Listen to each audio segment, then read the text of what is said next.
మిత్రమా, ఇప్పుడొక చాలా ఇంపార్టెంట్ టాపిక్ గురించి మాట్లాడుకుందాం. చాలామంది నేను మేనిఫెస్టేషన్ చేస్తున్నా, విజువలైజేషన్ చేస్తున్నా, ఎఫర్మేషన్స్ చెప్తున్నా, అయినా నా లైఫ్లో డబ్బు రావడం లేదు, నా పరిస్థితి మారడం లేదు అని కంప్లైంట్ చేస్తుంటారు. వాళ్ళు ఎక్కడ తప్పు చేస్తున్నారో, ఎందుకు వాళ్ళు ప్రయత్నాలు బెడిసి కొడుతున్నాయో ఇప్పుడు మనం డీప్గా, మన భాషలో, సూటిగా, సుత్తి లేకుండా చర్చిద్దాం. నువ్వొక సూపర్ ఫాస్ట్ స్పోర్ట్స్ కార్ నడుపుతున్నావనుకో, ఒక కాలితో యాక్సిలరేటర్ తొక్కుతూ ఇంకో కాలితో బ్రేక్ని నొక్కితే కారు ముందుకు వెళ్తుందా? వెళ్ళదు. అక్కడే అరుస్తూ ఫ్యూయల్ బర్న్ అవుతూ ఉంటుంది.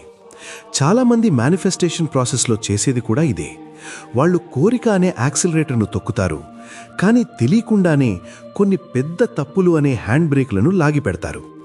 ఆ 5 పెద్ద హ్యాండ్ బ్రేక్లేంటో ఇప్పుడు చూద్దాం. మొదటి అతిపెద్ద తప్పు, ఎప్పుడు ఎలా అనే టెన్షన్. ఇది చాలామంది చేసే అతిపెద్ద తప్పు.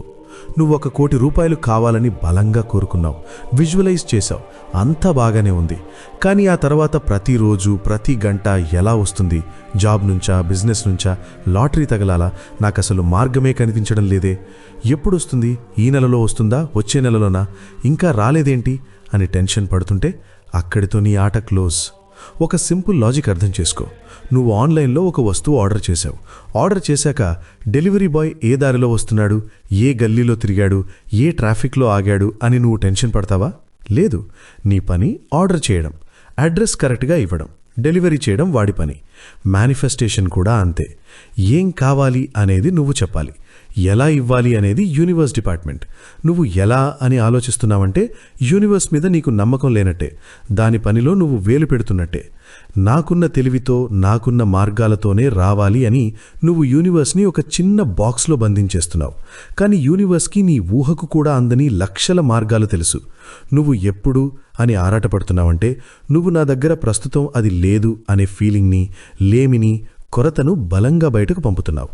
ఆకర్షణ సిద్ధాంతం ప్రకారం నువ్వు ఏ ఫీలింగ్ని పంపుతావో అదే నీకు తిరిగి వస్తుంది. సో నువ్వు లేమిని పంపితే నీకు ఇంకా లేమే ఎదురవుతుంది. మరి ఏం చేయాలి? నీ కోరికను ఒక అందమైన గాలిపటంలా ఊహించుకో. దాన్ని గట్టి నమ్మకంతో గాలిలోకి ఎగరేసి దాని దారాన్ని కట్ చేసి వదిలే. అది తనంతట తానుగా సరైన దిశలో ప్రయాణించి గమ్యాన్ని చేరుకుంటుంది. దాన్ని పట్టుకొని వేలాడకు. నా పని అడగడం, నమ్మడం, ఇచ్చే పని విశ్వానిది అని రిలాక్స్గా ఉండు. రెండో పెద్ద తప్పు, మాటల్లో పాజిటివ్, మనసులో నెగిటివ్. చాలామంది చేసే ఇంకో పెద్ద కామెడీ ఇది. పైకి పెదాలతో నేను కోటీశ్వరుడిని, డబ్బు నన్ను ప్రేమిస్తుంది అని 100 సార్లు అఫర్మేషన్స్ చెప్తారు. కానీ మనసు లోపల, సబ్కాన్షియస్ మైండ్లో ఇదంతా నిజమేనా? నేనెక్కడా కోటీశ్వరుడవ్వడం? నా మొహానికంత సీనుందా? అదంతా సినిమాల్లోనే జరుగుతుంది అనే బలమైన నెగటివ్ వాయిస్ రన్ అవుతూనే ఉంటుంది. నీ సబ్కాన్షియస్ మైండ్ ఒక ఏనుగు లాంటిది. నీ కాన్షియస్ మైండ్ అంటే నువ్వు ఆలోచించే మైండ్ దాని మీద కూర్చున్న మావటివాడు లాంటిది. మావటివాడు కుడివైపు వెళ్ళు అని చెప్తే ఏనుగు ఎడమవైపు వెళితే ఏం లాభం? ఫైనల్గా ఏనుగు ఎటు వెళితే నువ్వు అటే వెళతావు. నీ సబ్కాన్షియస్ మైండ్ ఏది నమ్ముతుందో అదే నీ జీవితంలో నిజమవుతుంది. నువ్వు పైకి ఎన్ని మంత్రాలు చదివినా సరే. నువ్వు నాకు డబ్బు కావాలి అని కోరుకుంటూ కరెంట్ బిల్ కట్టేటప్పుడు అమ్మో ఇంత డబ్బా అని బాధపడితే, పెట్రోల్ కొట్టించేటప్పుడు రేట్లు మండిపోతున్నాయి అని తిట్టుకుంటే నువ్వు యూనివర్స్కి మిక్స్డ్ సిగ్నల్స్ పంపుతున్నావు. నాకు డబ్బు కావాలి, కానీ డబ్బు ఖర్చు పెట్టడం నాకిష్టం లేదు, డబ్బు ఒక భారం అని నువ్వు చెప్తున్నావు. అప్పుడు యూనివర్స్ కన్ఫ్యూజ్ అయ్యి వీడికి అసలు ఏం కావాలో వీడికే క్లారిటీ లేదు అనుకుని నీ ఆర్డర్ని హోల్డ్లో పెడుతుంది. మరి ఏం చెయ్యాలి? అఫర్మేషన్స్ చెప్పేటప్పుడు కేవలం మాటల్లా కాకుండా దాన్ని ఫీల్ అవ్వు. డబ్బు ఖర్చు పెట్టేటప్పుడు బాధతో కాకుండా ఈ డబ్బు నా అవసరాన్ని తీరుస్తోంది, నేను ఖర్చు పెట్టగలుగుతున్నందుకు థ్యాంక్ యూ, ఇది 10ంతలై నా దగ్గరికి తిరిగొస్తుంది అనే ఫీలింగ్తో ఇవ్వు. నీ మాటలకి, నీ మనసుకి, నీ ఫీలింగ్కి మధ్య సింక్ ఉండేలా చూసుకో. మూడో పెద్ద తప్పు, యాక్షన్ తీసుకోకపోవడం. కొంతమంది మేనిఫెస్టేషన్ అంటే సోఫాలో కూర్చుని కలలు కంటూ ఉంటే డబ్బు సంచులు ఇంటి తలుపు తడతాయని తప్పుగా అర్థం చేసుకుంటారు. అది ఎప్పటికీ జరగదు. అది సోమరితనం, మేనిఫెస్టేషన్ కాదు. మేనిఫెస్టేషన్ అంటే విశ్వంతో ఒక పార్ట్నర్షిప్. నువ్వు నీ కోరికను, నీ ఎనర్జీని పంపినప్పుడు విశ్వం నీకు అవకాశాల రూపంలో, ఐడియాల రూపంలో, సరైన వ్యక్తుల రూపంలో దారి చూపుతుంది. ఆ దారిలో నడవాల్సిన బాధ్యత నీది. నీకు అద్భుతమైన బిజినెస్ ఐడియా వచ్చినప్పుడు ఇదంతా వర్కౌట్ అవుతుందా అని ఆలోచిస్తూ కూర్చుంటే లాభం లేదు. దానికి సంబంధించిన చిన్న మొదటి అడుగు వెయ్యాలి. ఒక కొత్త స్కిల్ నేర్చుకుంటే బాగుంటుందని నీకనిపించినప్పుడు దాని గురించి యూట్యూబ్లో వెతకడమో, కోర్సులో చేరడమో చెయ్యాలి. యాక్షన్ తీసుకోకపోవడం అంటే నువ్వు యూనివర్స్ పంపిన డెలివరీని తీసుకోవడానికి తలుపు తీయడానికి బద్ధకించినట్టే.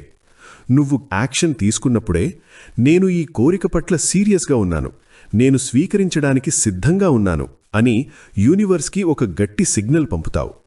మరి ఏం చెయ్యాలి? ప్రతిరోజు నీ లక్ష్యానికి సంబంధించిన ఒక్క చిన్న పనైనా చెయ్యి. అదొక ఫోన్ కాల్ కావచ్చు, ఒక ఈమెయిల్ కావచ్చు, ఒక గంట చదవడం కావచ్చు.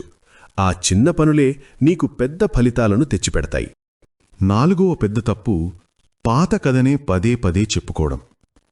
నువ్వు నేను ఆరోగ్యంగా ఉండాలి అని కోరుకుంటూ ఫ్రెండ్స్ కలిసినప్పుడల్లా నాకు ఆ నొప్పి, ఈ నొప్పి, ఆ జబ్బు, ఈ జబ్బు అని నీ అనారోగ్యం గురించి పదే పదే చెప్తే నువ్వు ఎలా ఆరోగ్యంగానుతావు? అలాగే నువ్వు నాకు డబ్బు కావాలి అని కోరుకుంటూ కలిసిన వాళ్ళందరి దగ్గర నాకు అప్పులున్నాయి, జీతం సరిపోవడం లేదు, వ్యాపారం నష్టాల్లో ఉంది అని నీ పాత బాధాకరమైన కథనే మళ్లీ మళ్లీ చెప్తుంటే నువ్వు దాన్నే ఇంకా గట్టిగా నీ జీవితంలోకి ఆహ్వానిస్తున్నావు. నీ మాటలకి సృష్టించే శక్తి ఉంది. నువ్వు దేని గురించి ఎక్కువ మాట్లాడితే దానికే ఎక్కువ ఎనర్జీ ఇస్తావు. నువ్వు నీ సమస్యల గురించి మాట్లాడినప్పుడు నువ్వు ఆ సమస్యల వైబ్రేషన్లోనే ఉంటావు. మరి ఏం చెయ్యాలి? ఎవరైనా నీ ఆర్థిక పరిస్థితి గురించి అడిగినా అన్నీ సర్దుకుంటున్నాయి, పరిస్థితులు మెరుగుపడుతున్నాయి, దేవుడి దయవల్ల అంతా బాగానే ఉంది అని పాజిటివ్గా, నమ్మకంగా చెప్పడం ప్రాక్టీస్ చేయి. నీ సమస్యల గురించి కాకుండా నీ లక్ష్యాల గురించి, నీ కలల గురించి మాట్లాడు. 5వ పెద్ద తప్పు, కృతజ్ఞత లేకపోవడం. ఇది చాలా చిన్నదిగా అనిపించవచ్చు, కానీ ఇది చాలా పవర్ఫుల్ తప్పు. నువ్వు నీ దగ్గర లేని దాని గురించి, రావాల్సిన డబ్బు గురించి ఆలోచిస్తూ నీ దగ్గర ఇప్పటికే ఉన్నదాన్ని మరిచిపోతున్నావు. కృతజ్ఞత అనేది మేనిఫెస్టేషన్లో ఒక బూస్టర్ లాంటిది. నువ్వు నీ దగ్గర ఉన్న చిన్న చిన్న విషయాలకు, నీ ఆరోగ్యం, నీ కుటుంబం, నువ్వుంటున్న ఇల్లు, నువ్వు తింటున్న తిండి, నీ జేబులో ఉన్న 100 రూపాయలకు మనస్ఫూర్తిగా కృతజ్ఞత చెప్పినప్పుడు నువ్వు నా దగ్గర చాలా ఉంది, నేను సమృద్ధితో ఉన్నాను అనే ఒక శక్తివంతమైన ఫ్రీక్వెన్సీని యూనివర్స్లోకి పంపుతావు. అప్పుడు యూనివర్స్, ఓ ఇతను తన దగ్గర ఉన్నదానికి సంతోషంగా ఉన్నాడు, అయితే ఇతనికి ఇంకా ఎక్కువ ఇద్దాం అనుకుంటుంది. కృతజ్ఞత లేకపోవడమంటే నా దగ్గర ఏమీ లేదు, నేనొక పేదవాడిని అని నువ్వొక బ్యానర్ పట్టుకుని తిరుగుతున్నట్టే. మరేం చెయ్యాలి?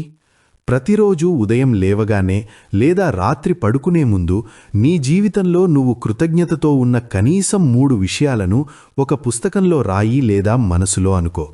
ఈ చిన్న అలవాటు నీ వైబ్రేషన్ని తక్షణమే పెంచుతుంది. ఈ 5 హ్యాండ్ బ్రేక్లను నువ్వు రిలీజ్ చేయగలిగితే నీ మేనిఫెస్టేషన్ కారు ఖచ్చితంగా సూపర్ ఫాస్ట్గా నీ లక్ష్యం వైపు దూసుకుపోతుంది. ఒకసారి చెక్ చేసుకో, నువ్వు ఈ తప్పుల్లో ఏమైనా చేస్తున్నావేమో. వాటిని సరిదిద్దుకో. అద్భుతాలు జరగడం నీ కళ్లతో నువ్వే చూస్తావు.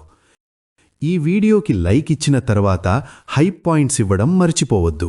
నెక్స్ట్ మరో అద్భుతమైన వీడియోతో మళ్ళీ కలుద్దాం.